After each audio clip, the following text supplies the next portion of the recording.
The crowd laughed as the man tugged the rope like she was cattle. $12, he shouted.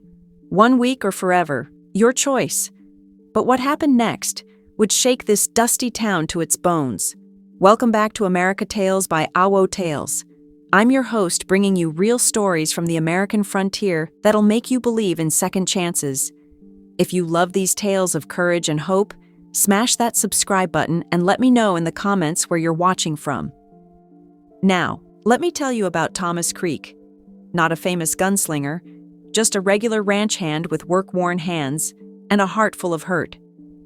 Thomas had lost everything the year before. His wife Martha died that winter, his crops burned up in the drought, and his little ranch was crumbling faster than old bread. On this dusty Tuesday in 1883, Thomas rode into Willow Bend just to buy some horseshoe nails. Nothing special planned. But as he tied up his mare, he heard something that made his chest go tight. "Come on, boys. Bidding starts at $5. Behind O'Malley's saloon, a rail-thin man with rotted teeth was selling off a little girl like she was a sack of grain. She looked about 10 years old, tied to a fence post with thick rope that cut into her small wrists. Her name was Daisy, and she had no family left, which back then meant she belonged to whoever could pay. The crowd wasn't big. Most folks just wanted their drinks and poker games. But a handful of rough men gathered around, and Daisy kept staring at her bare feet, like she knew looking up would only bring pain.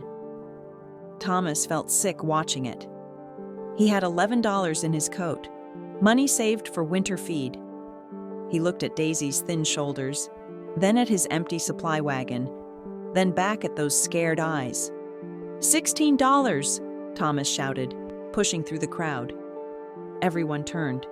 The rotten-toothed man's grin got wider. "Hot damn! We got a real bidder here."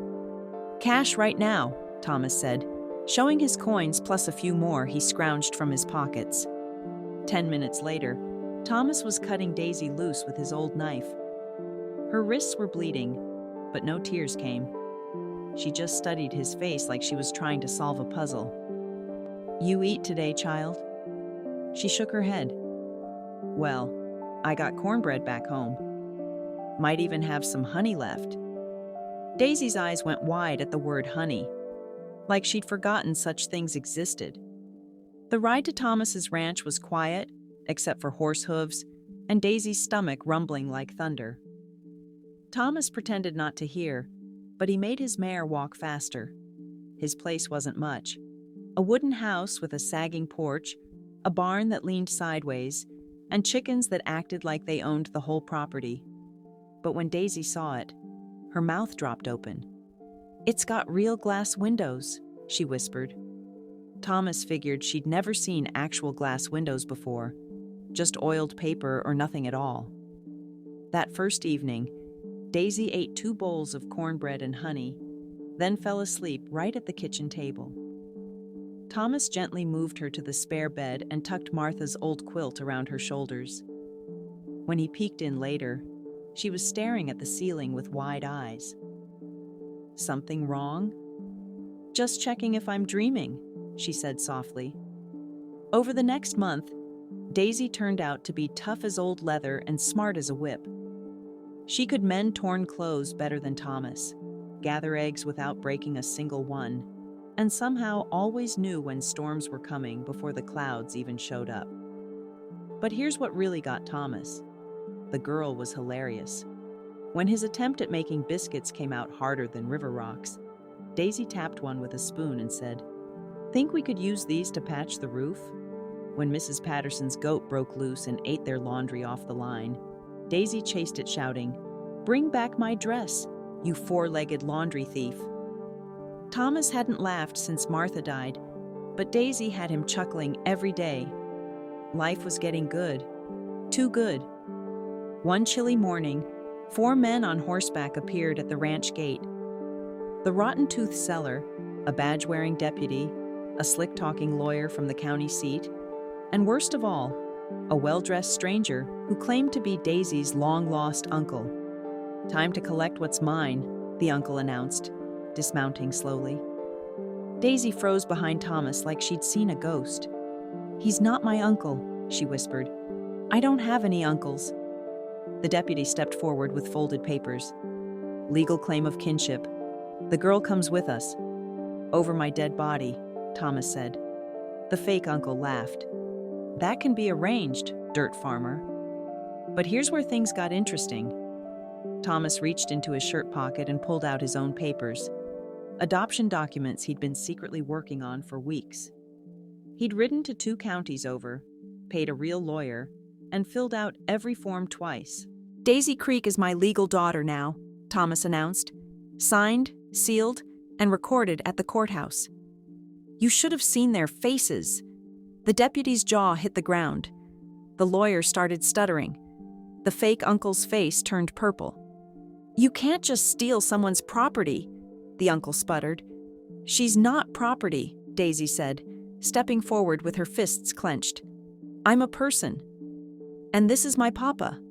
The way she said "papa" made Thomas's eyes water. But the story doesn't end there. As the angry men rode away, one of them shouted back a threat that chilled Thomas to the bone. "We know where you live, Creek. And little girls disappear easy." That night, neither Thomas nor Daisy slept much.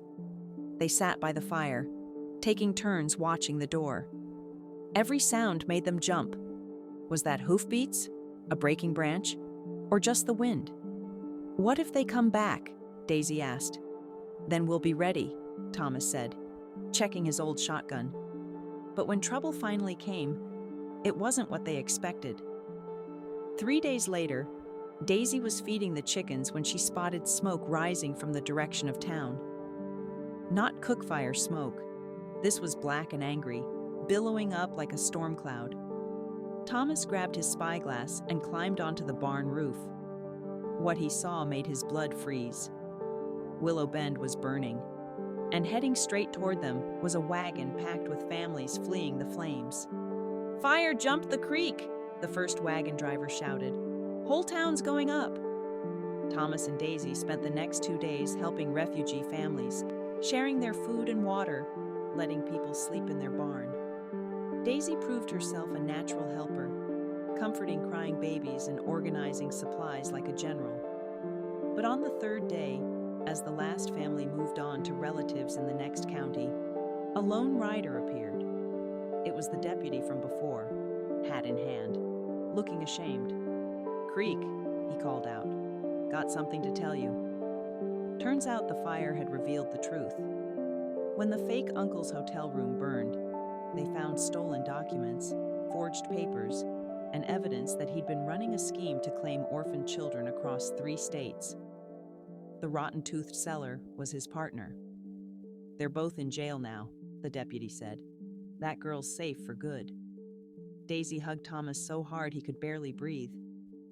"We did it, Papa. We really did it." 5 years later, Daisy Creek became the first woman in the county to own her own business, a bakery famous for bread that actually tasted good. Thomas worked beside her every day, and when people asked how a broken-down rancher and an abandoned little girl became the most successful family in the territory, they'd just smile. "Sometimes," Daisy would say, "the best families start with someone brave enough to say, 'This isn't right,' and do something about it." And that's the true story of how Thomas Creek and Daisy changed each other's lives forever. It proves that families aren't just about blood. They're about choosing to love and protect each other no matter what. What touched your heart most about Thomas and Daisy's journey? Let me know in the comments below. And if this story inspired you, hit that subscribe button for more amazing American frontier tales that show how ordinary people can create extraordinary change. Until next time, remember, sometimes the family you choose is stronger than the one you're born into.